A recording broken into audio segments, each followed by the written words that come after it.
Today's story is about a man who keeps escaping from prison, no matter how tight the security. This man is Japan's most notorious prisoner, Suzuki, who is currently locked up in the country's most high-security prison. One day, just after a guard had finished his routine patrol, Suzuki gave a sly smile and pulled out one of his own teeth. A short while later, when guards returned for another inspection, Suzuki was nowhere to be found. They suspected someone had been there, but Suzuki was no rookie. He had escaped without making a sound. He moved stealthily in the dark, dodging lights, slipping from one shadow to another. When guards rechecked the isolation cell, they realized Suzuki had escaped once again. An emergency alert was triggered, and in no time, the prison was surrounded. As Suzuki was climbing over the rooftop, sirens wailed across the facility. Suddenly, heavy rain started pouring down, and the scene took us 12 years into the past. 12 years ago, a group of inmates was transferred to a prison. Among them was Suzuki, sentenced to 10 years. Because he never spoke, everyone assumed he was mute. On his chest was a strange tattoo, an upside-down image of Mount Fuji. Even back then, Suzuki had a reputation for escaping. He had done it 3 times already. He was placed in a small cell with only one tiny window. He stared at it intensely, as if planning something. Outside, a guard told Warden Mr. Kahanimura, "There's no way he can escape this time." But when the warden looked through the glass, Suzuki had already vanished. The warden ordered the entire city to be sealed off. Suzuki had to be caught. Yet within 20 minutes, guards found him, running straight along the railway tracks. They brought him back and locked him in the same room, this time with iron shackles. When a guard peeked in, Suzuki appeared to be sleeping under a blanket. Annoyed, the guard told him to uncover himself. When Suzuki didn't respond, the guards went in and beat him up. The next morning, the warden pulled out his entire record. After reading carefully, he noticed a pattern. Suzuki was always caught near train tracks after escaping. That night, the warden went on patrol with a guard. When they reached Suzuki's cell, they were shocked. He had already slipped out of the handcuffs. Furious, the warden hit him and demanded to know how he escaped. But as usual, Suzuki stayed silent.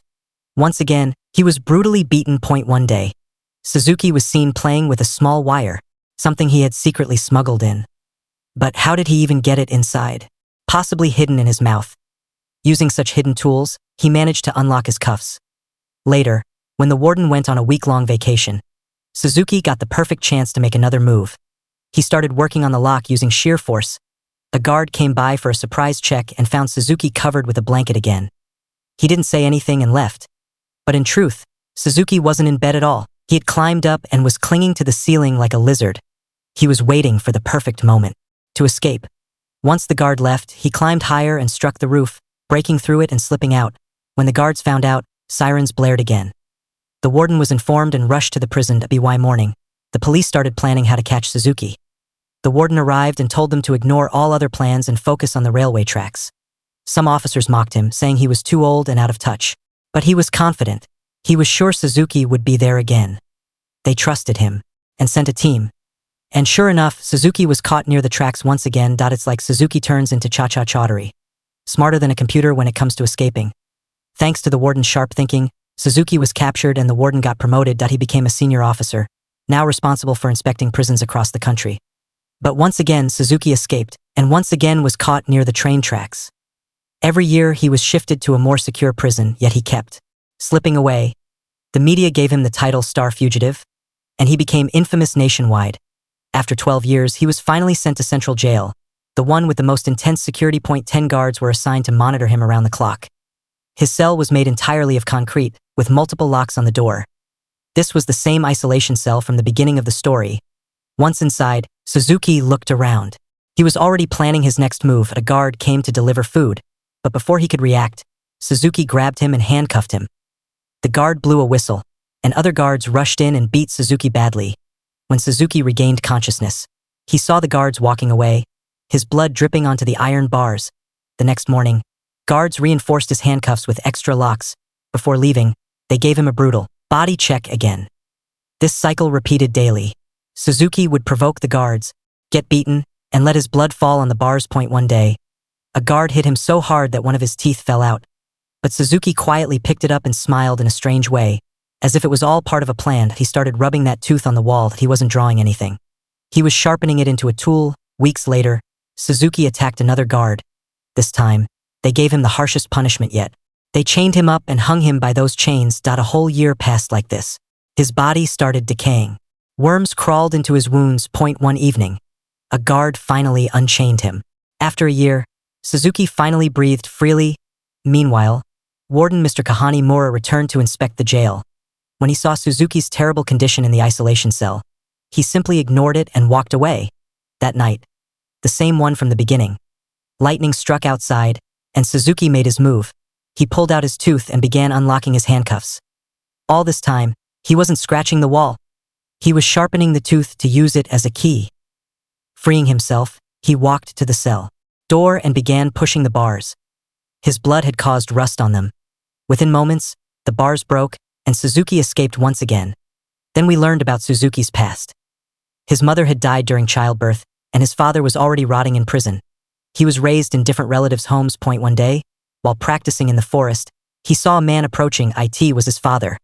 They spoke briefly, and Suzuki noticed a Mount Fuji tattoo on his father's chest.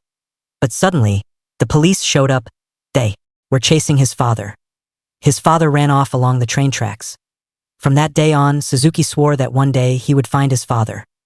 Back to the present, Suzuki was running along the tracks again. Mr. Mishra called out to him, and surprisingly, Suzuki stopped. Within minutes, the guards arrived and took him away. Even the country's most secure prisons couldn't hold Suzuki, so Mr. Kahani-mura ordered that he be transferred to Prison Isle, the most dangerous prison in existence. Prison Isle wasn't just a facility, it was built in the middle of the ocean, surrounded by fierce waves, and more importantly, it had no train tracks. The ocean was filled with sharks. Escape was considered impossible. Inside the prison, things were equally brutal. Guards everywhere, ready to shoot on sight if anyone tried to flee. As soon as Suzuki arrived, he was placed inside a chamber, surrounded by iron rods so tight that even movement was difficult.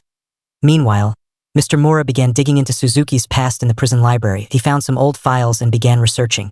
Back in the prison, Suzuki was deep in thought, focused.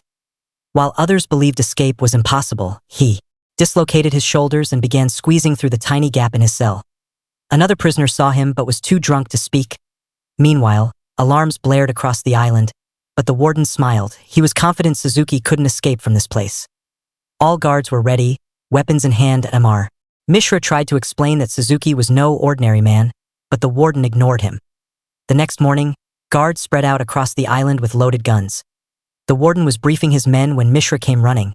He revealed that Suzuki wasn't trying to escape. He was trying to find his father, who was imprisoned here. Everyone was shocked, and then Suzuki's real plan was revealed. All these years, every escape was part of a bigger strategy. He wanted to reach Prison Isle to free his father at last. Suzuki found him. After so many years, they cried as they reunited. But before the warden and guards could arrive, Suzuki and his father vanished.